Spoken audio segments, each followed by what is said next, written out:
So the sharing that on the screen is a document that I want to thank Katie for, because it has been already used for our leadership team in order to kind of bring us from this kind of unknown area. What does it mean to roll over? When we roll everybody over, how are we going to make stuff from there? So Katie has provided an actual document with numbers that shows the FY26 amount, what the increases would be for FY27 if we just rolled everybody over and applied the reasonable percentages, taken directly from the direction that we got from Amy and Nick at this table. Roll everybody over and assume some sort of a contractual agreement for raises for the fall. So we've done that literally, and we want to run that by those two folks to make sure that we're the ballpark.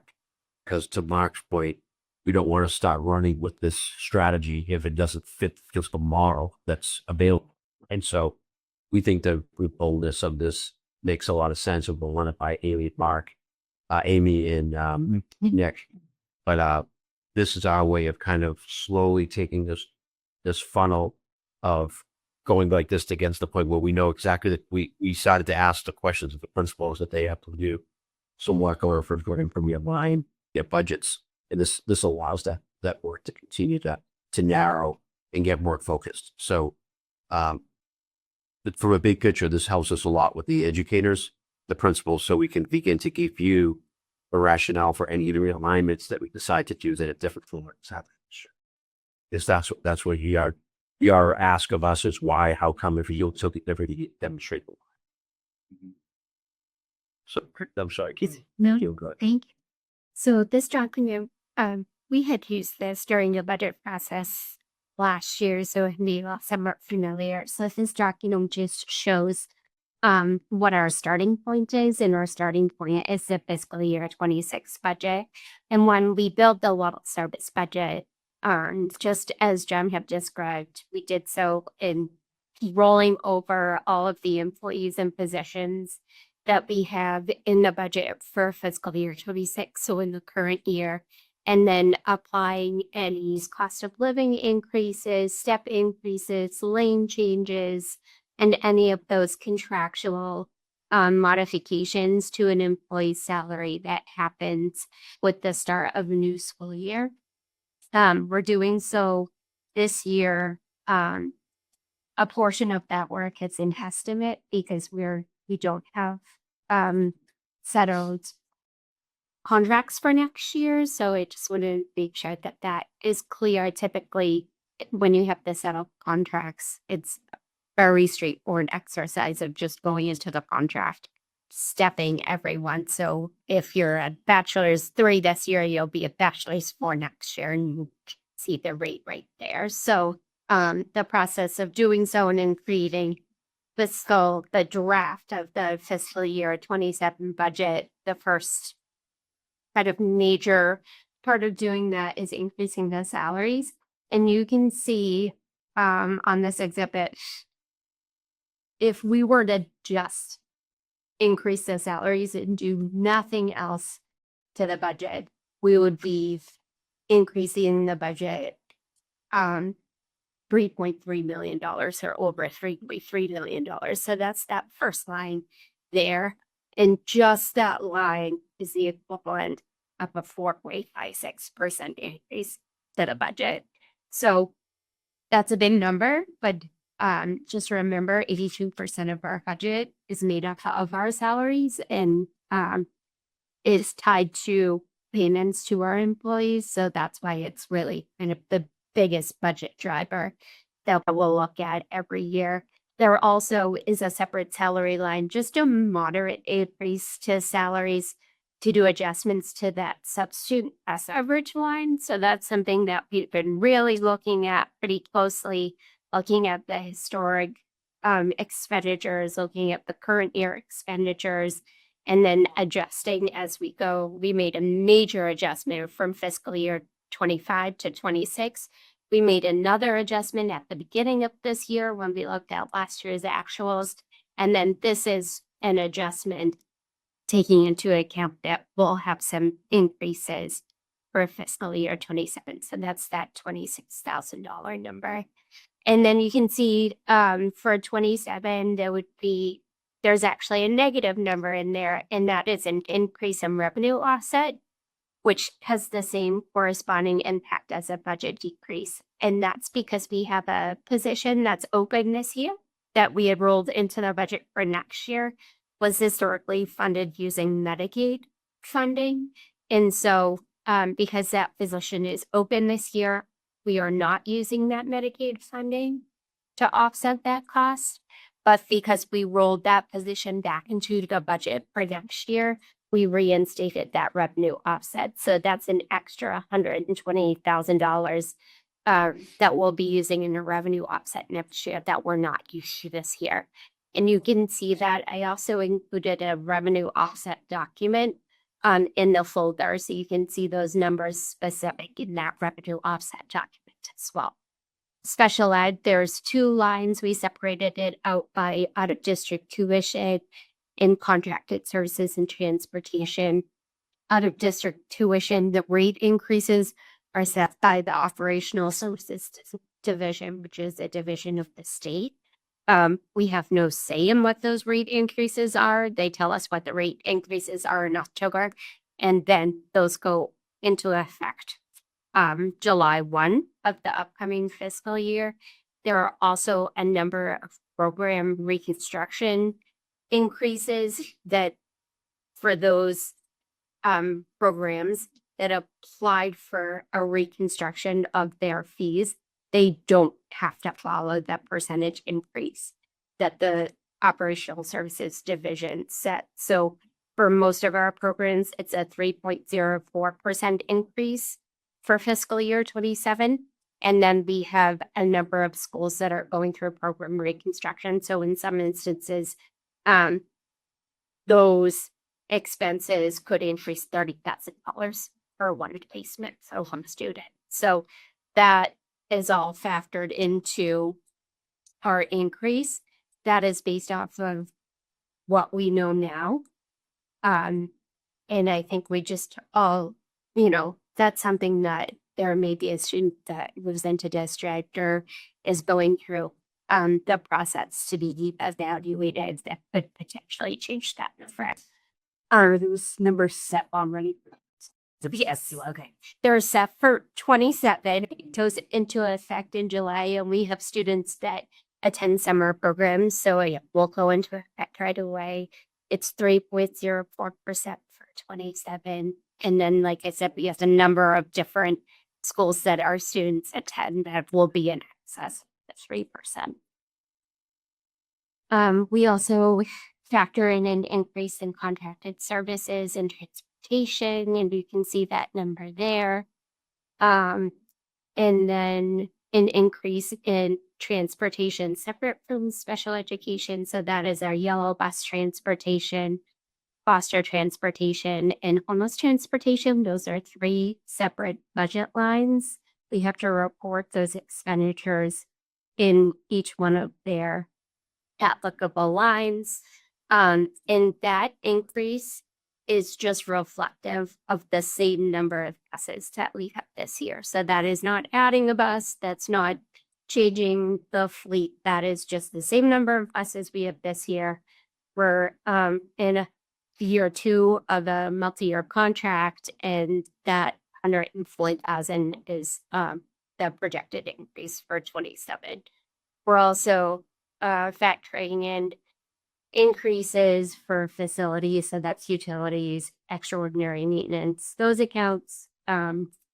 Although we have a consolidated facilities model for the town of Milton, the budget for the school facilities and custodial services are in the school's operating budgets. We need to make sure that we're budgeting appropriately, and then just some miscellaneous adjustments, which are just changes to non-salary accounts. So textbooks, office supplies, some just the miscellaneous accounts that we have throughout the budget. It's a $48,000 increase for next year. So if we were to just roll forward the positions and account for cost of living increases, contractual increases, for some of the changes that if we're seeing for fiscal year 27, there would be a 5.2% increase. And that's the cumulative increase number that you see at the bottom. Is the increase related to yellow bus transportation just related with through step increases in our contract, or does that also include adding seats? No, that it's just the same number of the buses, but that's how much the contract, a portion of that 100,000 is, I do believe it's an 8% increase. So the other one is, that's for Ghana. And so the blue section up at the top was level settlements. So just rolling forward what we currently have this year. And then the section at the bottom is some of the adjustments that we've been talking about at a district level and with the leadership teams of, we know now that we know what the cost would be to kind of roll the budget forward, but we know we don't want to just roll the budget forward, that there are some changes that we'd like to make in order to be strategic in the way that we're allocating our resources so that we can drive the priorities of the district. And in order to do so, there are a number of changes that we would like to make from a budget perspective. In those changes, some examples of those changes are shown in that bottom, kind of like that TAM section.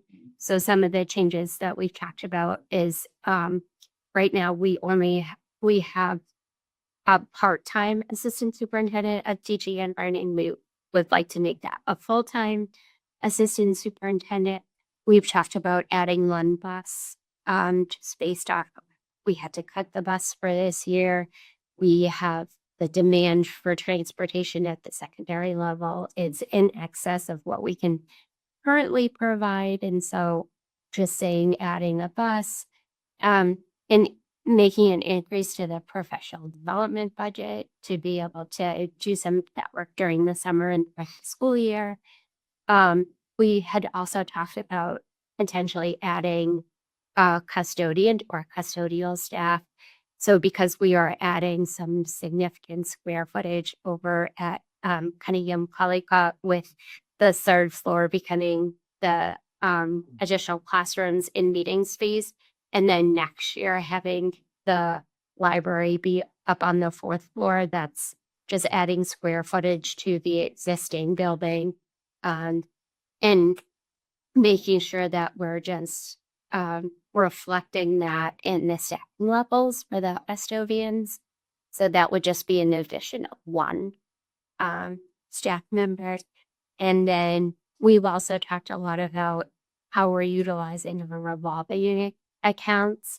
So if we were to reduce the amount of utilization of the revolving accounts to offset the overall expense to the budget, that would have the same increase as, or the same impact as an increase in fees. And so that's the $200,000 number that's shown at the bottom. So while you're gonna pause for a minute and say, the big picture blue is if we did everything the same. Here's the good news story. The good news story is, keep in mind the vacancies that we did not fill are assumed filled for the purposes of rolling everybody over. We didn't cut those positions and give them up. We left them vacant, so we rolled them all over. So those positions that are unfilled, which we have a list of, are part of the blue because we pretended they hadn't rolled over filled. We didn't give them back to the town. That wasn't the agreement or the expectation. So we're at 5.2%. So the good news story is that we believe that's a reasonable ask. And it would be nice to be between 4 and 5. But after 3 years of 9s, we're hoping that 5 feels better. And when we start to look at what we'd like to add, we shade it differently because we're having the discussion internally with principals with. So when we're adding these back, how are we going to adjust the existing budget by $530,000 to put these things in there? If those are things that we would like to prioritize and put into the budget.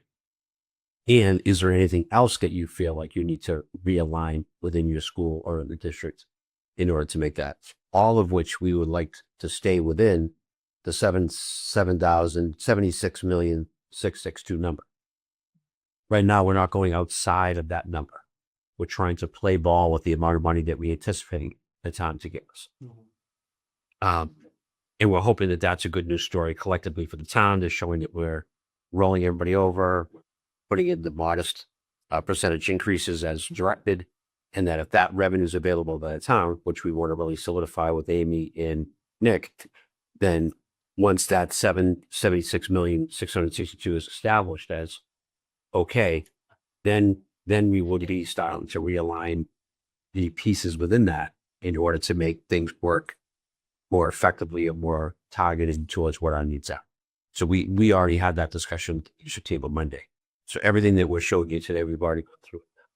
So they're very clear on what the next set of meetings are for us to kind of, first of all, establish that we have a rollover number that is in the ballpark at 5.2%, and that there's going to be some adjustments that need to be made, to Katie's point, in order to have principals have the discretion to make decisions by realigning resources that might have a better impact. And that could include, not like I said, the example would be, say we don't fill any of the vacancies that we decided to not fill. We have that way, that totals about $800,000. 800,000. So we can actually make these changes and just not fill those positions as one scenario. We wouldn't do it that way, in a blanket way, because of things there that we want to consider. But there's room for us to move and realign, put it that way, within that $76 million. That's helpful. Yeah, clarifying question. In the orange section, decreased utilization of revolving accounts. How I'm interpreting your explanation of that is there are things that would normally be paid for out of the revolving accounts, which we're going to pay for out of the operating budget. So in other words, this is in effect the contribution to the revolving accounts. Okay. Exactly. And that's a great point, because I'm going to say this one way, Katie can correct me. So when we go up to the blue and you show special education increase, but by a percentage, that we even see appropriate percentage. The other lever that we because we're actually continuing to practice, and my practice to my attention very clearly after I meet last week, of the percentage of operating funds that we're using in partnership with Circuit Breaker in order to pay the bills.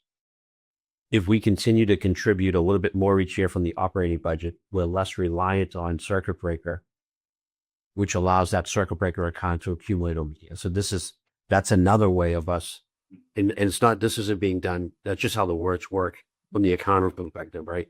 But that, if we can continue to be disciplined and hold the percentage of money that we use from Circuit Breaker and not use more of it and continue, that's how we begin to build the balance in that from along the account. And so for the other revolving accounts we've been discussing, this is also our way of starting that disciplined process of adding to those revolving accounts over time.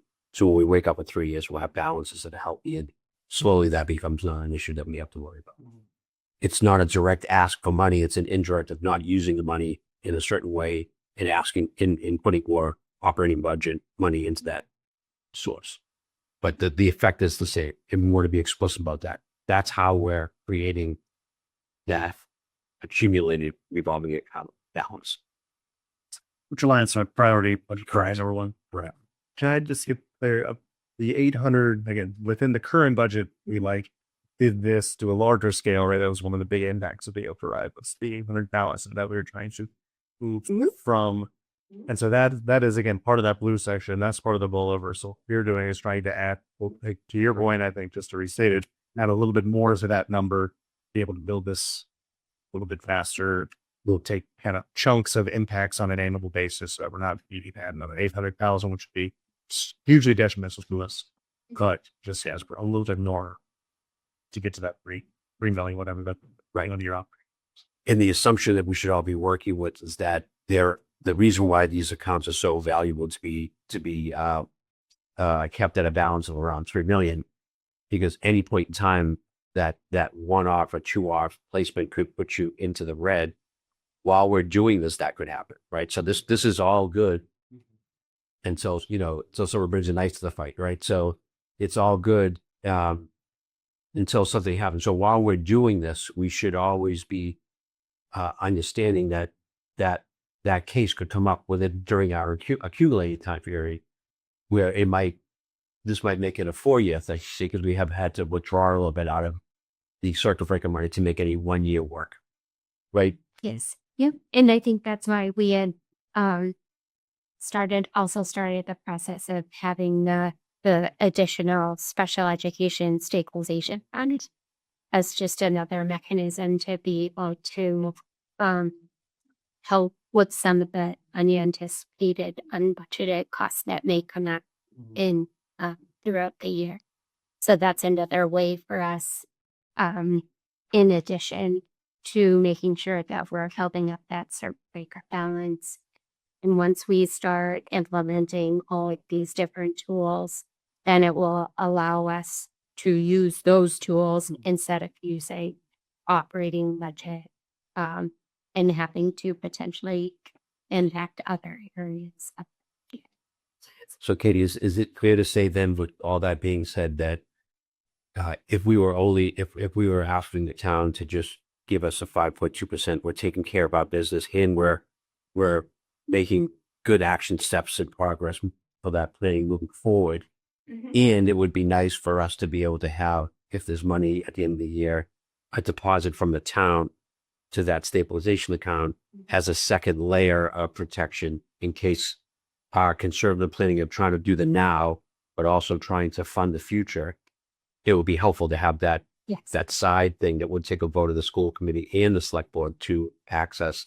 So it's a better protected, but as we're trying to do two things at once, right? In 3 years, we won't need to be doing two things at once, right? But right now, it might be very helpful for the town, in addition to the 5.2% of the operating budget, if there is a sum of money at the end of the year related to free cash, that the town deposits something in that account in order for the schools to have that kind of secondary support, especially while we're doing the two things at once.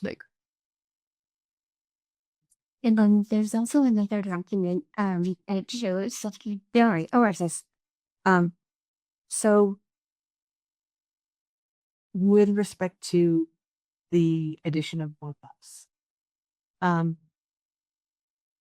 what is the process that you go through? Because I think last year there was an added bus that still didn't answer, but it didn't resolve the issue. There were still people left out. And that might have been with smaller numbers of bus. How do you go through? I'm trying to figure out how to word it. How do you go through the exercise to determine if that added bus answers the question I'm trying to be careful with my words, that it's a fiscally responsible thing to do that actually also answers the question. So my answer is that we have to make some assumptions that we agree on, right? And those are simple.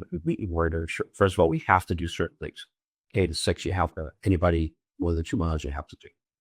And then what are your assumptions in operational pinpoints for the other folks? The other folks we would make a commitment to provide access to the bus from our farthest students working towards the school. We would come up with a zone that said we're hoping to be able to have this bus meet the needs of everybody that lives some amount of miles and farther from their school. Right now, we could start that assumption of 1.5 miles and see if the new bus and the other 11 get everybody in that parameter around the building served. And then we'll have to be comfortable with saying, if you live 1.5 miles, you're going to have to get yourself to school. People might say that should be 1 mile. So then when you do that, and then you run that exercise, you find out what the capacity is of your ability to do that for the amount of people that live in that area. So we'll go through that exercise and try to work it in from the farthest to the closest. And then whatever that circle begins to look like, if we have room at 1.5 miles to go deeper into the below 1.5 miles, then we begin to kind of do that in a way that supports families that way. But I think we should be explicit about what we're trying to do, because giving everybody a ride is not feasible, right? And we actually had a bus stop on Fairbanks for the Pierce. Like Fairbanks is behind town hall. And you could roll a tennis ball and it would get there faster than the bus would get there faster from the house to the school. So there really needs to be like a whole, like, so let's pause everything and like view this back. Like, let's give the bus company rules and expectations. We'll create the routes with them to make sure they all make sense. And then whatever the capacity is left over, we'll begin to move that closer to the building. For two reasons. One, it helps more families, and that also helps generate revenues, pay for the bus. Right. So there's an incentive to have more students ride the bus, but it can't be everybody to have 10 buses be half full. Right. So buying 14 buses and making sure that everybody gets a bus, I don't think is a reasonable ask. I think we need to abide by the law first, and then take care of our families second, and then have an assumption, have an agreement as to what taking care of a family needs in terms of the distance from school.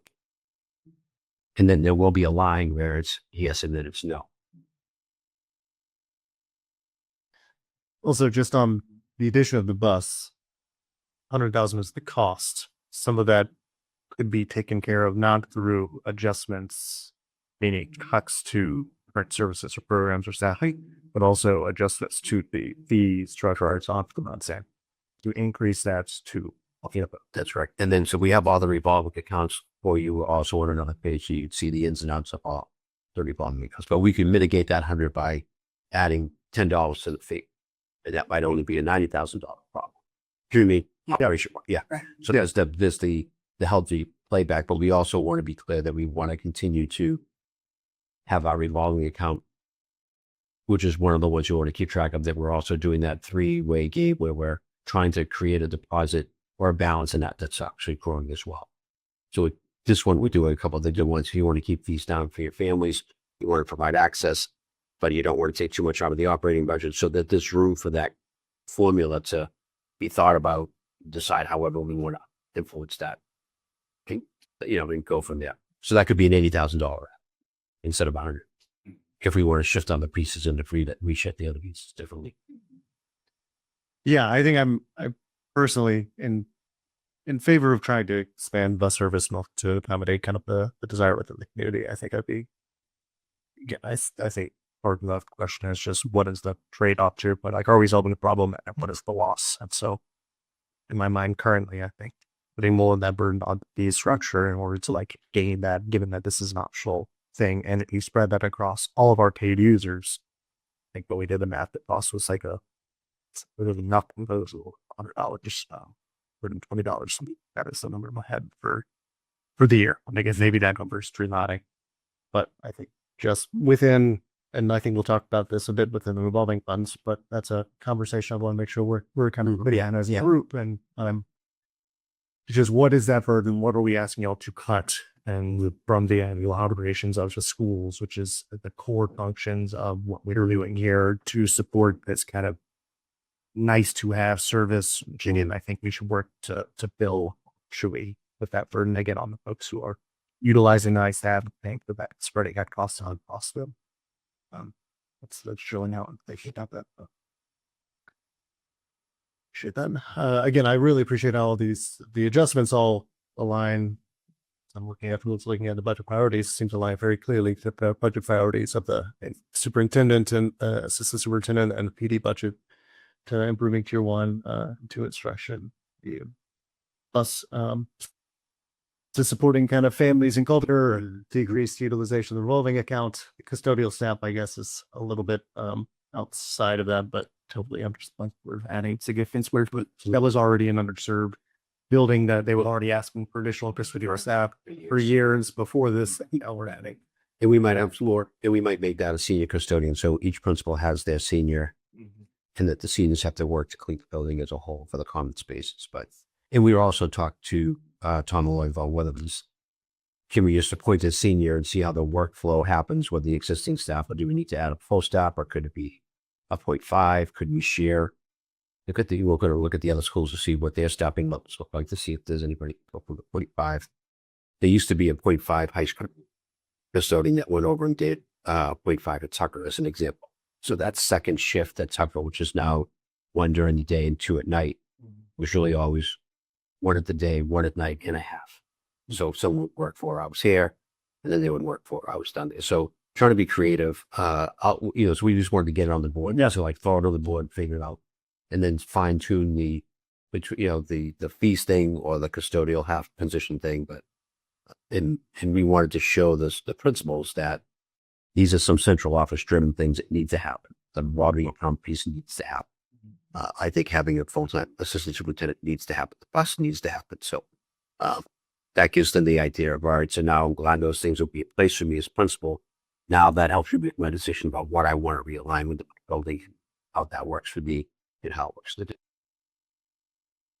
What is your confidence level at this stage that the currently vacant but budgeted to be filled positions, are you sort of leaving that in there as placeholder money with sort of, are you feeling ambivalent on positions themselves, or do you feel strongly about the positions that are actually on the sheet? We talked a little bit about each one of those the other day. I'll give some examples without, wanting to make anybody nervous, but we were asked today to put in a teacher lead position for the director of fine and performing arts that resigned in Labor Day. That's music art. That position has always helped, organize all the outside of school stuff that happens with band and chorus and music. And so, by having that be a lead teacher model this year will help us pilot to see if that's enough service delivery to organize that department and fulfill these things. Like we're hosting the state regionals this year. There's a lot of work that we're putting on educators that's an administrator used to do. So we have that position to be a lead. That could be up to between 5 and 10% of the salary, which was $5,000 and $10,000, as opposed to would be $145,000 administrator. So if that works this year, then we would likely maybe say we're going to keep that same model that we did this year and have it for one more year and not fill that administrative position. So So when someone's a lead teacher, are they reducing their teaching time, or are you adding that? where they're adding on their burden, but they're being paid for that. Yeah, And then what usually happens, so right now, physical education is like that. It happened a long time ago. They got rid of the athletic director, used to be athletic director and director of physical education and health. They got rid of that position a long time ago. So there's a PE teacher who gets that lead teacher to coordinate the supplies and all the basics things that are going on in physical education. So it's not ideal, but it's fiscally beneficial to the district. We're thinking about piloting that with fine and performing arts and deciding, will that be enough? And if it's not, then we might have to recalibrate and put it in the budget eventually. But if it's making things work, then that could be how we could proceed with the help. So that's one example. Another example would be the technology position that AJ Blanton had. He had like 4 things on his title. Like he actually evaluated the business education staff and the shop teacher, but he was in charge of AI and some front-facing work with teachers and technology. We're trying to take the title away from it. We're trying to take the service delivery pieces and see how we can approach it from, can we have someone who's already do this work? And can we embed that into their work? And can we maybe tip away one class that they teach and have them be in charge of that with a stipend? So we could actually deliver the same level of service with a different approach that would have a savings to the district. So those are the 2 big ones, because they're both.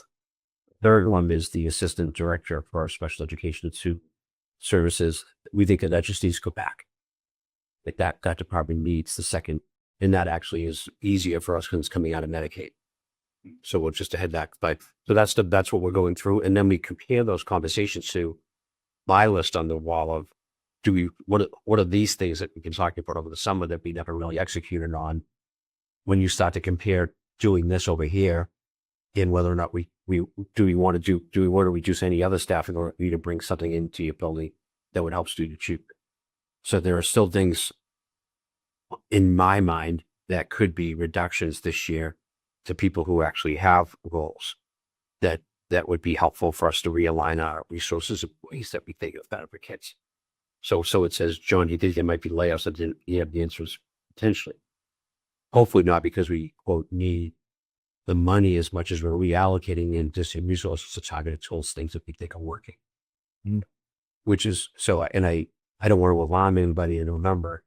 I want to be honest that's the exercise that we are doing, because that's what organizations do in order to meet the outcomes that they want. And I think that, to me, this is a good news story, because if we wanted to wait on all that, we could roll everybody over and do the same things that we're doing. And we can make some smaller decisions, because that 530 is within the 7 or 800,000 that we've already reduced. So we have some flexibility to make decisions even in that smaller scale, and be within the towns where I would take a reasonable 5.2 ask and move on. Like, so that this is a good news story if we just wanted to kind of keep everybody the same and keep it moving, and just be thankful that we're all in the budget and we're restoring revolving accounts back to levels that we think they need to be. That takes care of number one. Like, so we can do that. So now it's, do we want to begin to poke at that realignment piece more, and to what degree do we want to do that this year, but in the following year? Can we pull up the SY27 one?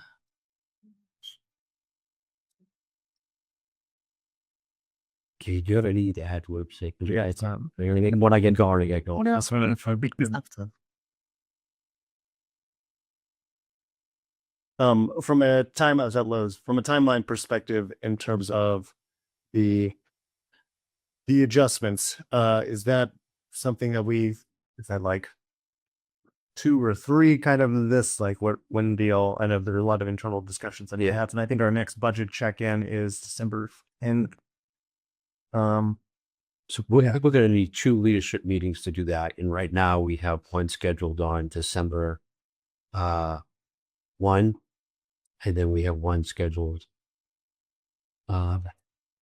So we have about 2 meetings to do to kind of get a little bit of information to you about the context and the proposals that we're making in order to realign some of those dollars. Some of the principles we all talked about. If we're going to bring anything back, I need a reason why, right? Because we've been working without it. What's the proposal to say that we need it? If you're looking to reduce something and add something, if you're looking to reduce a position that we have that's active right now, because you'd like to do something else, I need a proposal why. So there needs to be a why behind every of those changes. We think we have a pretty good why for the ones that we're kind of moving forward, that are pretty reasonable. But anything that changes, or anything that's in that like sand color, and that we decide to do differently, needs to come with a proposal to you all to see the justification for the change. That's our hope to do after. I think we have 2 meetings to keep that with them. That should be a December thing. And that's where we'd like the public to, I think so that's the next. Okay. And Julie, do we want to show his long accounts or not? So this is just the level service budget. This is around by the cost center. So you can see this is the same format that we provided the information for the Q1 report. It has the FY25 actuals, FY26 budget, and then the FY27 proposal. The way that the information was provided for 27 is the total overall budget, and then the amount of revenue offset for each one of the cost center and expense areas. And then you can see what the net budget amount is. So Mark, if you scroll to the bottom, just kind of, if we look kind of at the summary of it, you can see that overall the gross expenditure for FY27 is $81 million, but we have $4.9 million of revenue offsets that we're going to utilize. So the overall operating budget increase is 5.2%, which aligns with that other document that we just looked at. And those 2 numbers should match. So it's the 76,662,595. So that $4,922,701 in revenue offsets, that is broken down in the revenue offset document. So that's that 3rd document that's in the folder.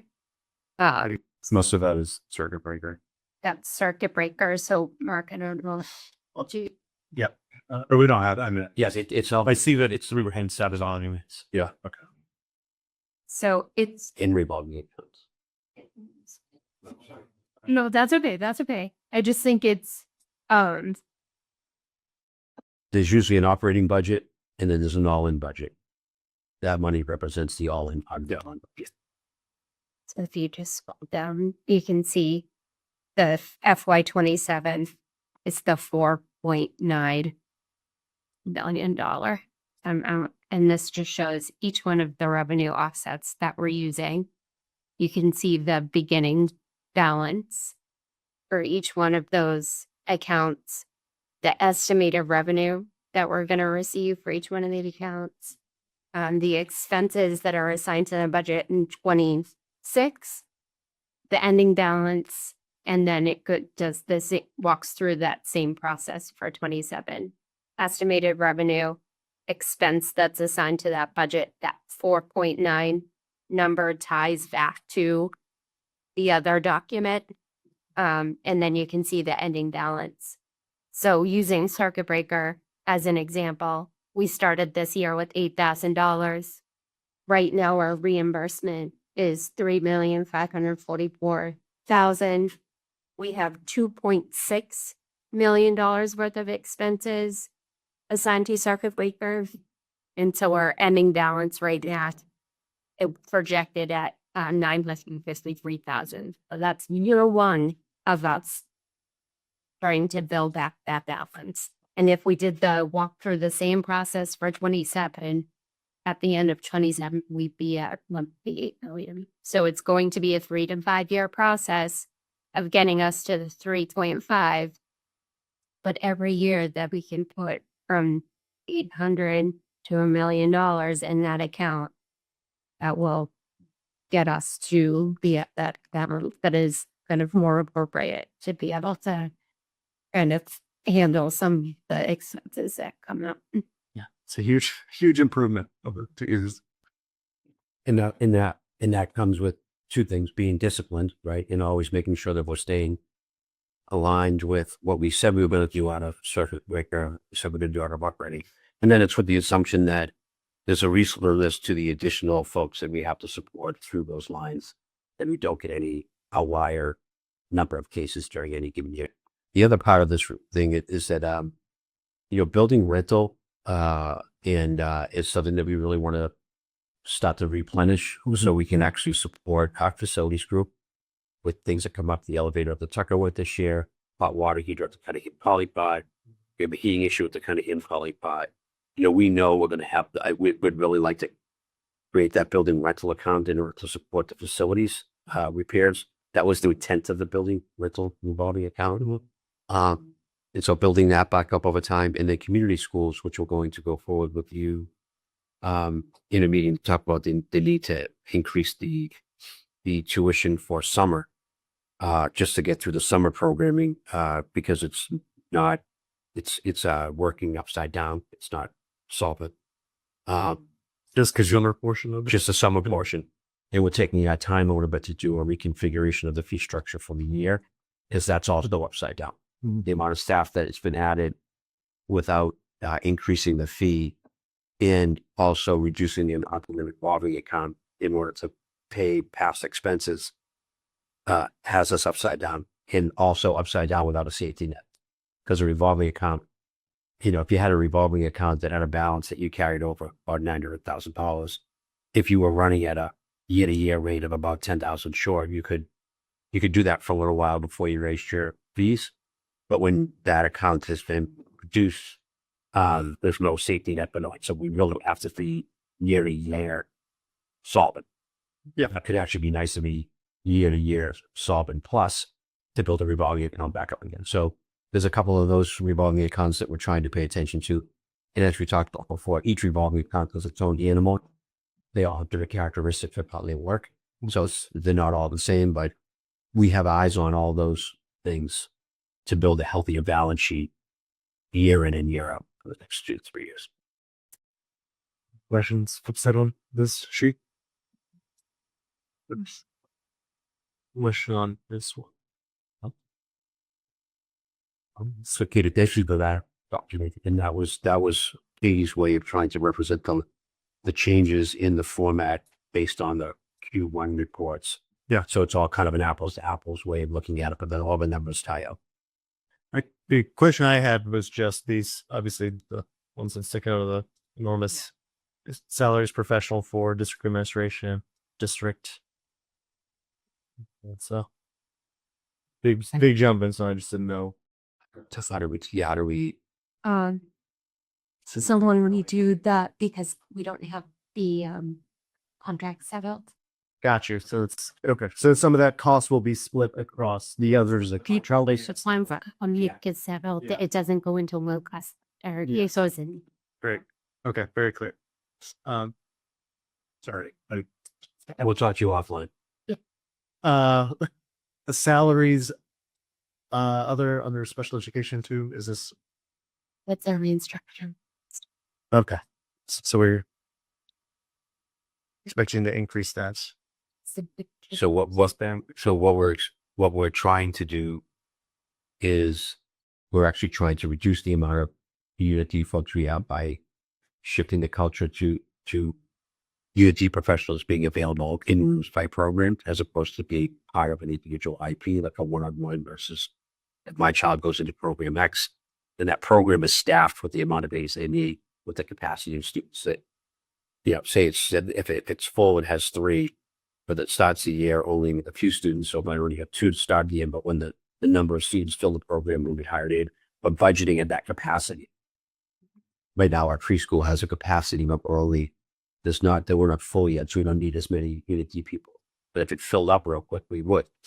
But assigning the aides by program versus by individual IP allows us to have a better understanding of what our structural projection need is. And we're hoping that maybe might bring down a little bit the number of UNT people. But we know things happen during the year that we need to put them in place. So we want to build in the capacity of this many UNT folks. So we have flexibility during the year without pulling money from somewhere else to pay for them. And we have at least 3 to 4. We have three that are posted to be filled with another 2 that we're projecting to put in the budget for this year because we know our preschool has capacity. And if through the process, if those slots fill up, we would by law be required to use them. Another change to those 2 lines that is driving kind of like why it looks like it's a huge increase. Previously, we had used the 240 grant to pay for instructional assistants for special education. So that's why you can see for like this fiscal year is 3.3. The gross amount is closer to 4.3 because $1 million of that is taken from 240. We just recently, I think it was this week, updated the 240 grant that instead of utilizing it to pay for instructional assistance, we're just going to take that grant and use it to pay for tuitions. So that's why that jump seems a little bit higher because we're just taking kind of like the place where we're funding the instructional assistance is shifting off of the grant into the operating budget.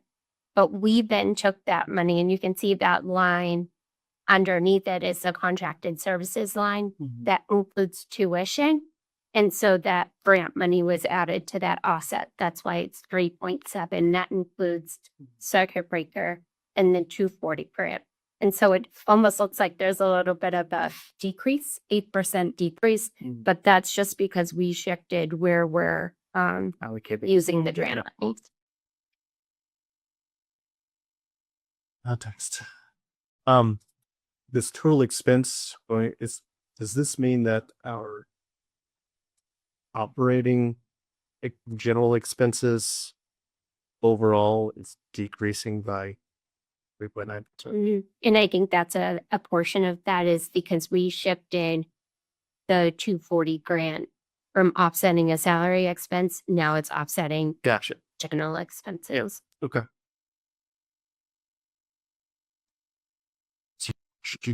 Other questions? Yeah, very helpful. Thank you.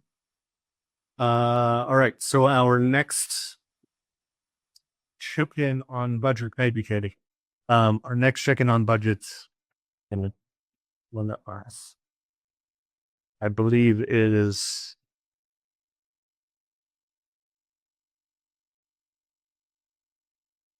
Yeah, 12:10. think we'd rather have scheduled some that needs to shift in some way. Let us know. We don't. Well, this kind of brings us to back to our agenda. As in, we can talk about. Well, before we get to the next meeting, but the coordination committee, I don't think any of us went to the policy meeting last Friday. So, and we haven't had a real meeting. So that was just the working meeting on some financial policies. So nothing on there. So next meeting agenda, next week, we're not meeting next week because of Thanksgiving break. We're meeting on 12/3. We have penciled in a discussion, continued discussion of the revolving accounts.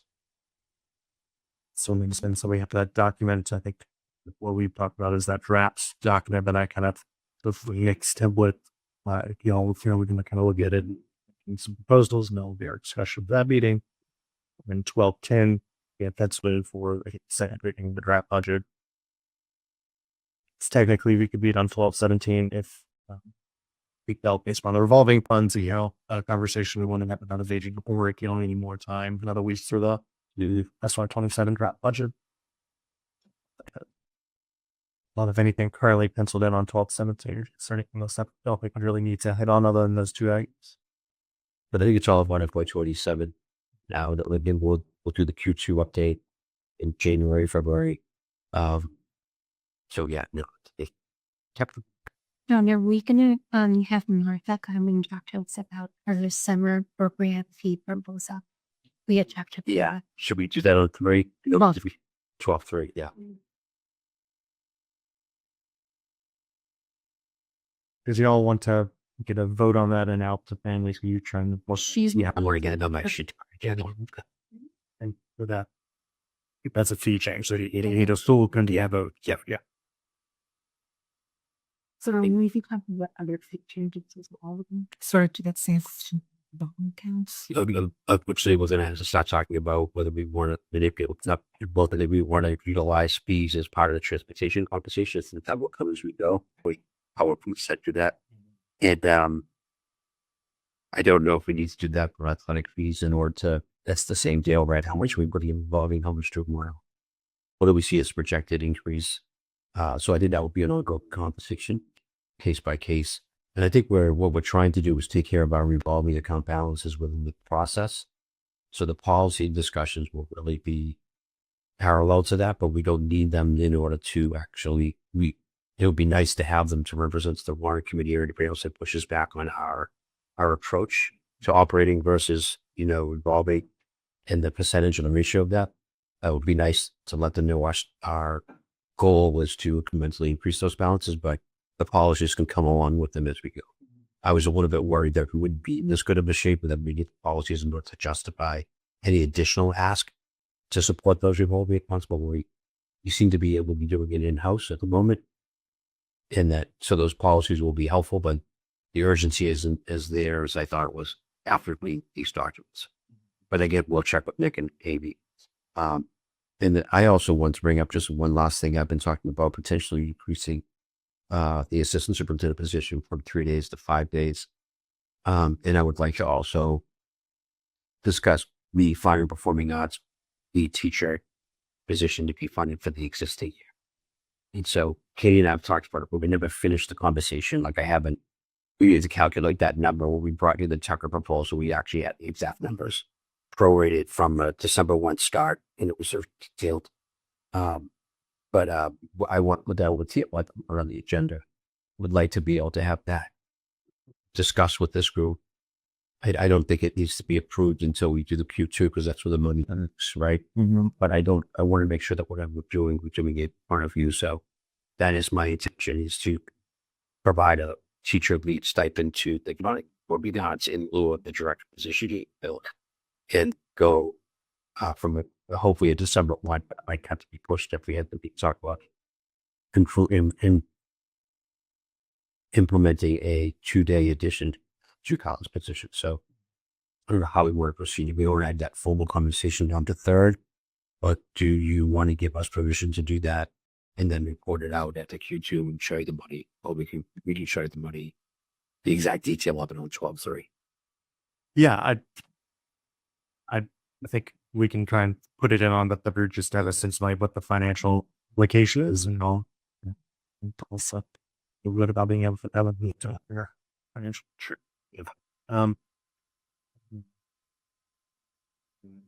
Everybody at the school committee to just finish that night as well. And that class.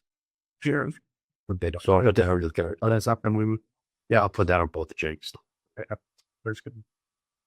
And again, last time we did this with Tucker, it was almost like a heads up. This is what we're doing, and then the numbers will be reflected in the Q2. That's where the actual technical pieces are. Yeah. Okay. Correct. Anything else with Jim's? Nope. Okay. I will probably for our last or December meeting, the 10th, I'll have all the meeting minutes. Do watch the Celtics one night, put it together. All right. I move to I'll take a motion to adjourn the meeting. So moved. All in favor? Much.